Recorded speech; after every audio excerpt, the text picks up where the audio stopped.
au Festival d'Annecy, ou plutôt sur le chemin de retour, puisque comme vous pouvez peut-être le voir, on est dans le train qui nous ramène vers Paris. Et pour ce dernier sujet, on voulait vous parler de Cars 3, qui a été présenté en avant-première.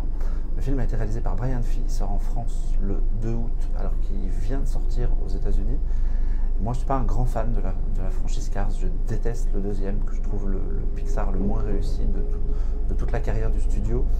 Le premier est un joli film, mais sans plus.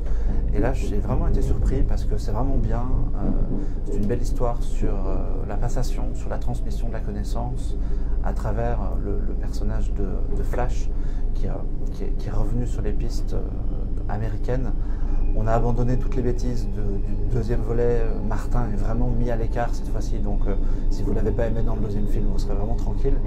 Et Flash reprend les courses américaines, la coupe piston et compagnie, et il est entraîné cette fois par une jeune entraîneuse justement qui l'amène vers des nouvelles technologies, vers des simulateurs et des nouvelles techniques, des choses comme ça. Elle s'appelle Cruz, c'est un vrai personnage très réussi, très très bon personnage féminin, et voilà, c'est très joli en plus, puisque avec la nouvelle version de Renderman, depuis le monde de Dory, Pixar fait vraiment des choses très très bien sur le photoréalisme. Il y a des décors dans les forêts, il y a une scène où il traverse un pont avec une rivière en dessous qui est absolument à tomber à la renverse. Il y a vraiment de très très jolis moments dans ce film. Puis voilà, c'est une belle histoire un peu classique, mais au final très efficace, avec une fin qui est pas du tout attendu. Moi j'étais un peu surpris, j'étais pas vraiment certain de la manière dont ça allait se clôturer, et j'ai vraiment passé un super moment. Donc si vous aimez un tout petit peu la franchise, jetez-vous dessus, parce que pour moi c'est le meilleur des trois.